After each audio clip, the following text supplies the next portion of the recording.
있습니다. 추석 연휴를 맞이해서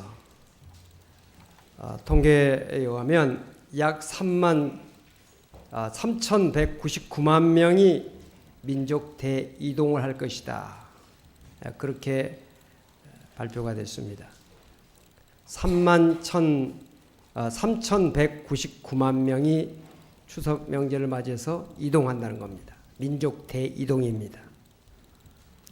우리 남한 인구가 5,100만이라고 할 때 5명 가운데 3명은 움직이고 있다는 것입니다.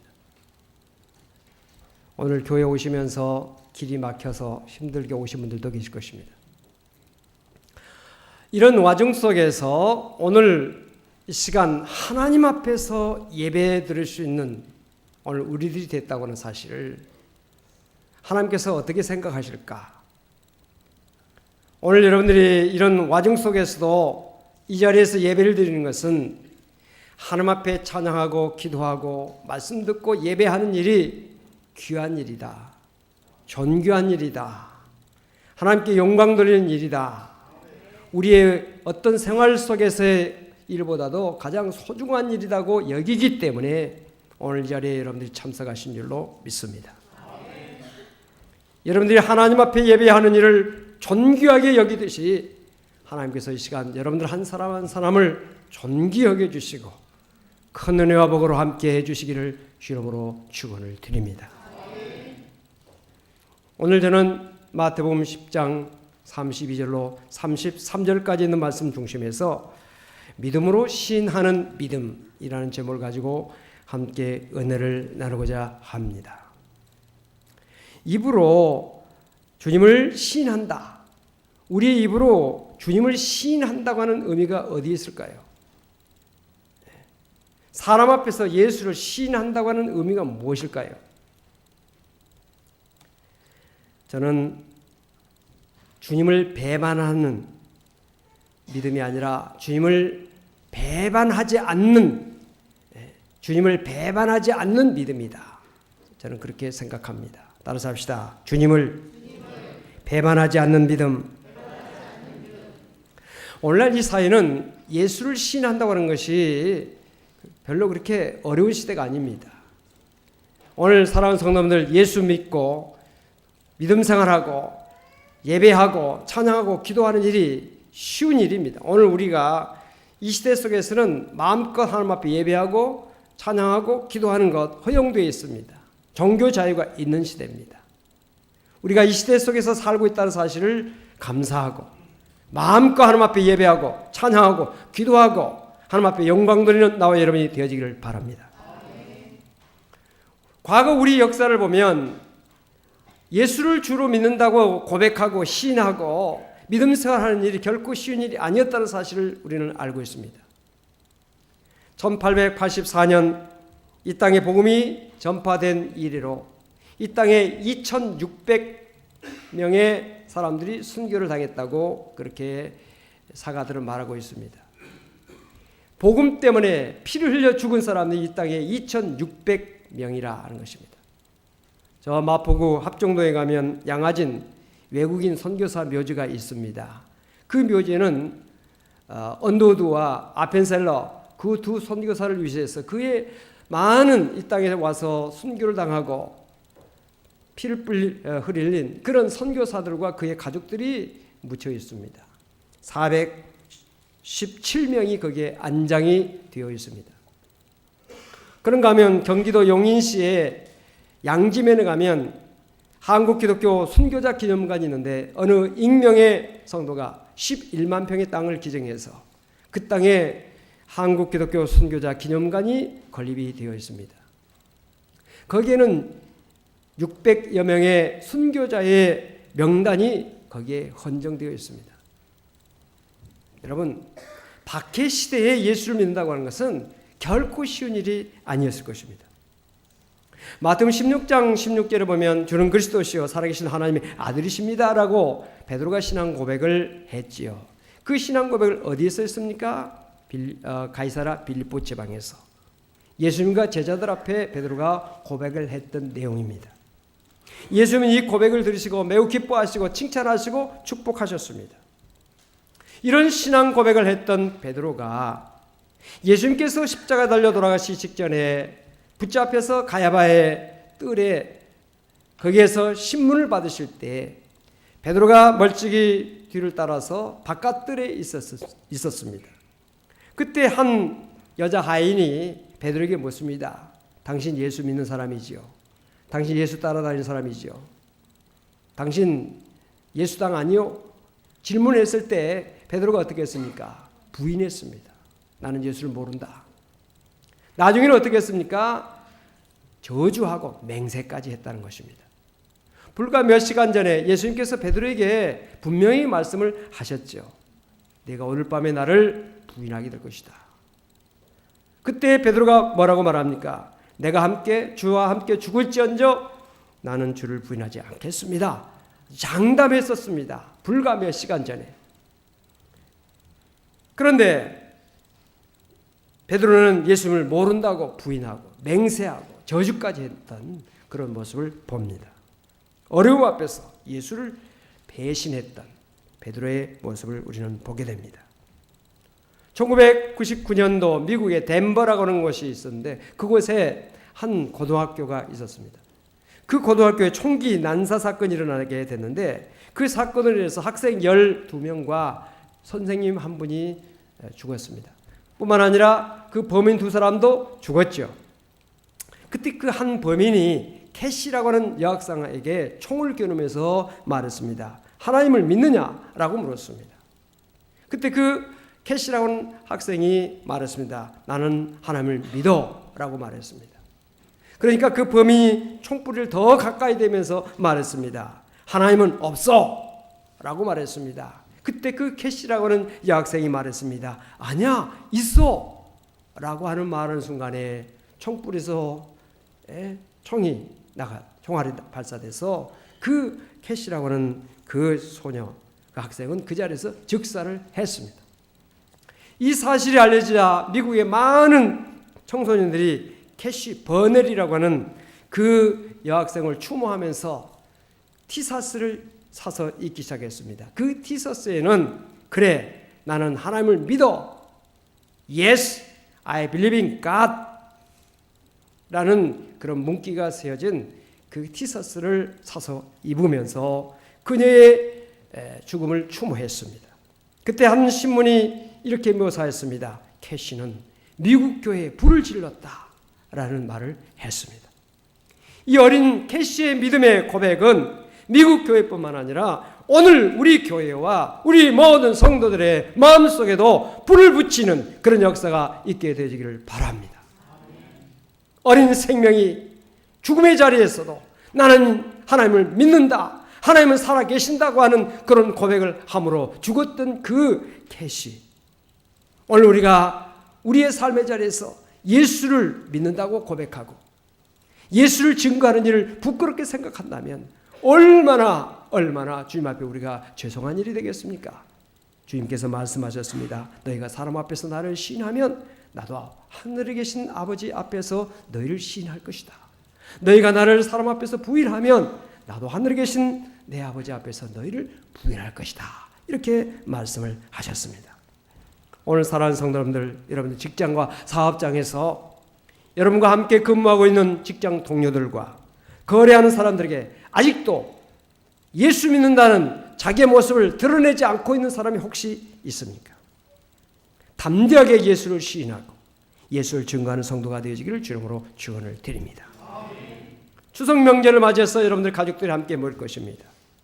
성도에게 있어서 추석 명절은 세상 사람들이 지키는 추석 명절과는 다른 의미가 되어야 될 것입니다.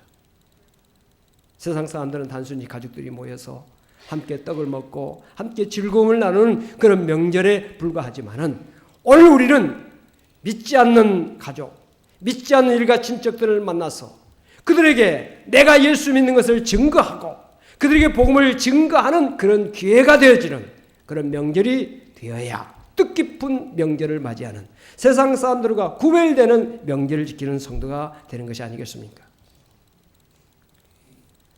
추석 명절을 맞이해서 아직도 여러분의 부모, 형제, 또 자식, 배우자 가운데서 예수를 믿지 않는 사람이 있다면 그들에게 담대하게 예수를 증거하고 그들의 영혼을 주님께로 인도하는 성도가 되시기를 주 이름으로 축원합니다. 잘 안 된다면 작정기도 하세요. 잘 안 된다면 금식기도 하세요. 하나님 저 영혼을 꼭 구원하게 해주시옵소서. 눈물 흘리며 기도하면 반드시 하나님께서 좋은 열매를 맺게 해주실 줄로 믿습니다. 두 번째로 우리가 입으로 예수를 시인한다고 하는 의미는 더욱더 적극적으로 살겠다는 의미가 담겨져 있습니다. 우리가 어떤 말을 입으로 고백하면 그것이 우리의 생활로 옮겨지게 되는 것입니다. 말이라고 하는 것은 말이 나오기 전까지는 우리의 마음에서 그것이 싹이 납니다. 그래서 그것이 자라게 됩니다. 그래서 그것이 내 마음에서 입을 통해서 나오게 되는 것이 말이죠. 그런데 그 말이 우리 입에서 나오는 순간에 그것이 우리의 귀에도 들려오게 되고 그 말이 그 메아리가 쳐가지고 우리의 마음과 생각을 이렇게 영향을 주고 그 마음과 생각을 이렇게 어떤 제어를 하게 되는 것입니다. 우리 몸이라고 하는 것은 제멋대로 움직이는 것이 우리 몸이 아닙니다. 머리가 지시하는 것을 따라서 손발이 움직입니다. 손을 들어 하면 손을 들게 됩니다. 머리가 손을 내려 하면 손을 내리게 됩니다. 근데 손을 올리라고 머리는 명령했는데 손이 올라가지 않는다. 손을 위로 올리라고 했는데 손이 밑으로 내려간다. 이건 비정상이죠. 지체에 부자유자입니다. 우리의 몸은 머리에 지시하는 대로 움직이게 돼 있어요.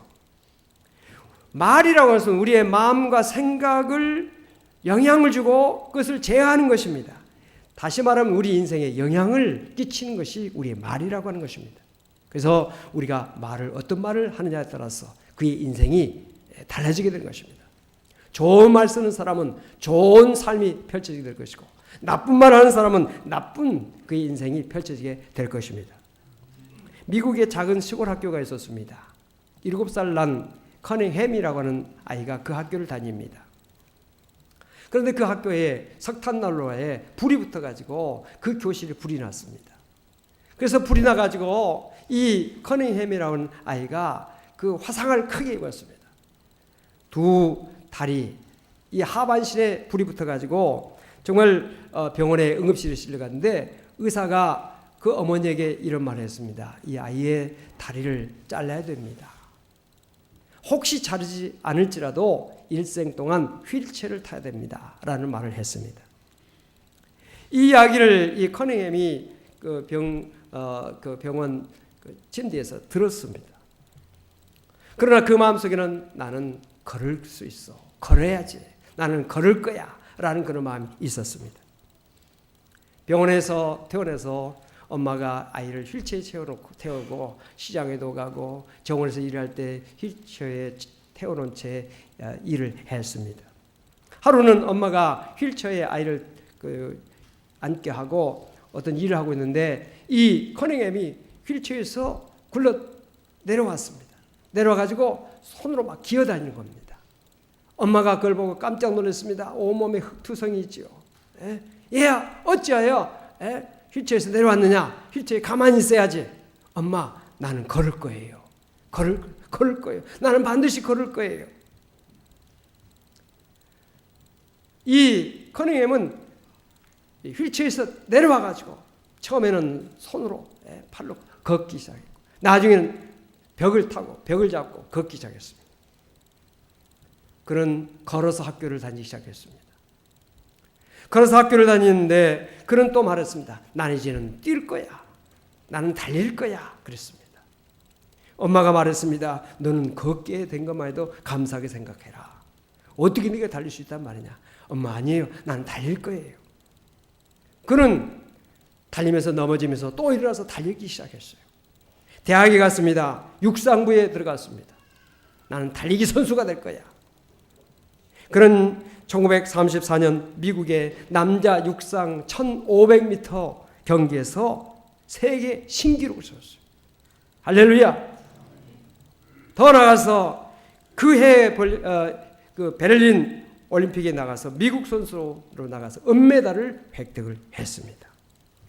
잘라버려야 될 두 다리를 가지고 그가 달리기 선수가 되겠다고 하는 그 말을 입으로 고백하면서 끊임없이 믿음으로 나아간 결과 그런 놀라운 역사를 경험할 수가 있었던 사실입니다. 여러분, 입으로 신하면 우리 삶이 발전된다는 사실을 믿으시기를 바랍니다. 일본에 태어나서 제일동포 출신으로서 일본 프로야구계에서 대활동을 했던 분이 있습니다. 장훈 씨라는 분입니다. 이 장훈이라고 하는 이 운동선수, 일본 프로야구 사상 최초로 개인 통산 3,000안타를 때려냈던 사람이 바로 이 장훈입니다. 일본인으로 귀화를 하라고 자꾸 사람들이 말했지만 그런 귀화를 거부했습니다. 도대체 그 이유가 뭐냐라고 물었습니다. 그때 그런 말을 했습니다. 나는 한국인이다. 그런 말을 했습니다. 일본 사람들은 한국 사람이 좋은 성적 내는 것을 싫어했습니다. 어느 날 그가 타석에 들어섰는데 관중석 가운데 어느 한두 사람이 조센징 물러가라, 조센징 물러가라, 조센징 꺼져 하는 말이 나오기 시작했습니다.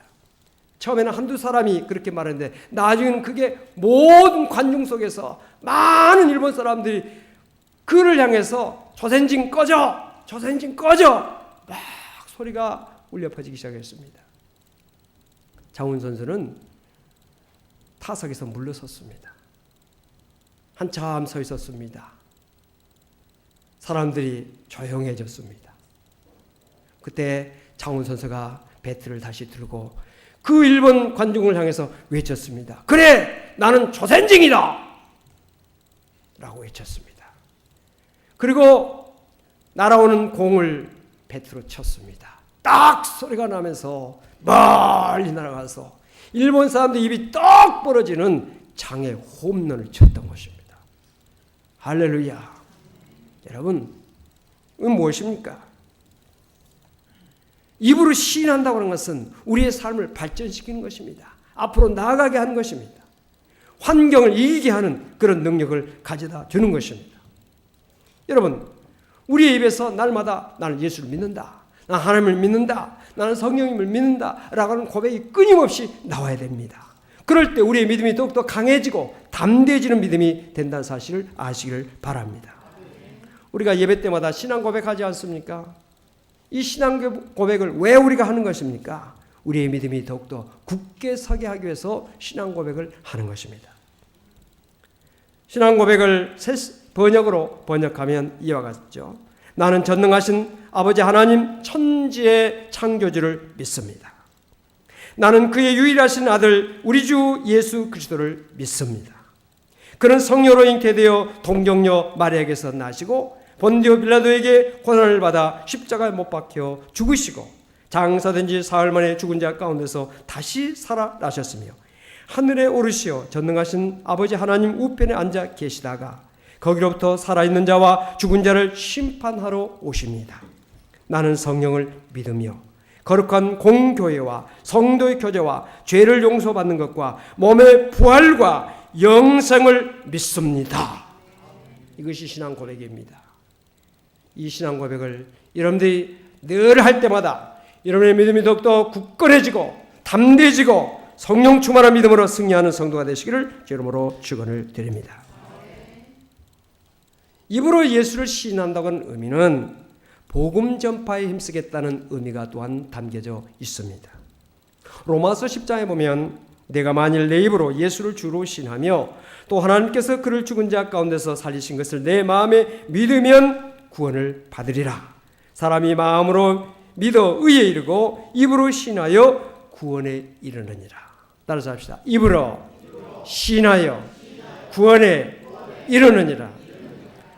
우리의 입으로 예수를 시인해야 구원에 이른다는 것입니다. 다른 말로 표현하면 믿음이 있으면 우리 입에서 시인이 된다는 것입니다. 고백이 된다는 것입니다. 오늘 여러분들 예수를 구주로 믿으심을 여러분들 굳건히 마음속에 믿고 늘 고백하고 살고 계십니까? 고백하고 사는 성도가 되시길 주님으로 축원합니다. 이 믿음으로 시인한다고 하는 것과 구원은 연관성이 있습니다. 믿음은 입으로 시인되어야 되고 시인되어지는 믿음으로 구원을 받게 된다는 것입니다. 또한 이 말씀은 믿는 사람들에게는 복음의 전파가 이루어진다 하는 그런 의미가 됩니다. 여러분 가운데 사랑하는 사람이 있는 사람, 사랑하는 사람이 있으면 자꾸 그 사람에 대해서 자랑하고 싶어집니다. 자랑을 하고 싶어져요. 사랑하는 사람에 대해서 그 사람의 하는 행동, 그 사람의 하는 말, 그 사람의 모든 것에 대해서 자랑하고 싶어지게 되는 것입니다. 또 그 사람에 대해서 늘 말하고 싶어지는 것입니다. 이와 같이 우리 성도들은 하나님을 사랑하기 때문에, 예수를 사랑하기 때문에 하나님에 대해서, 예수에 대해서 늘 말하고 싶어져야 됩니다. 여러분의 입술이 열리게 되면 예수를 말하고 싶어져야 되고 하나님을 말하고 싶어져야 됩니다. 이것이 정상이에요. 이것이 안 된다면 내가 예수를 사랑하지 않는 거예요. 내가 하나님을 사랑하지 않는 거예요. 하나님이 가장 기뻐하신 일은 무엇입니까? 하나님을 높여드리는 것입니다. 하나님의 이름을 찬양하는 것입니다. 하나님의 이름을 증거하는 것입니다. 많은 사람에게 하나님을 알리는 것입니다. 예수를 증거하는 것이 하나님이 가장 기뻐하신 일이라는 사실을 아시길 바랍니다. 가장 아름다운 교회는 어떤 교회일까요? 영혼을 사랑하고 하나님을 증거하는 교회에서 더욱더 굳게 서는 교회. 이 교회가 정말 아름다운 교회요, 하나님이 기뻐하신 교회인 것입니다. 가장 아름다운 성도는 어떤 성도일까요? 영혼을 사랑하고 영혼 구원하는 일에 힘쓰는 성도가 아름다운 성도인 것입니다. 우리 모두에게는 거룩한 사명이 있습니다. 영혼 구원의 사명. 교회가 존재한 이유도, 목회자가 존재한 이유도, 우리 성도들이 존재한 이유도 영혼 구원하는 귀한 사명에 있다 하는 사실을 우리는 기억을 하면서, 특별히 여러분들이 가정 일터에서 끊임없이 예수를 시인하고 예수를 고백하고 사는 성도가 되어주기를 주님으로 축원을 드립니다. 기도하십시다. 살아계신 아버지 하나님 감사합니다. 우리의 입으로 예수를 주로 시인하는 삶이 끊임없이 우리의 가정 일터에서 이루어지게 해주시고, 특별히 믿지 않는 내 가족들, 그들의 영혼을 위해서 늘 기도하며 그들에게 복음을 증거하며 그들을 주님께로 인도할 수 있도록 도와주시기를 원하고 기도합니다. 추석 명절을 맞이해서 우리 모든 성도들이 먼 길 오고 갈 때 주께서 보호해 주시고 평강으로 인도해 주시며 좋은 일들이 일어나게 도와주시옵시고, 특별히 복음의 역사가 나타날 수 있도록 은혜를 허락하여 주옵소서. 담대하게 도와주시옵시고 영적으로 승리하게 도와주시옵시고 하나님의 영광 나타나게 하여 주옵소서. 예수 그리스도 모로 간절히 기도하옵나이다. 아멘.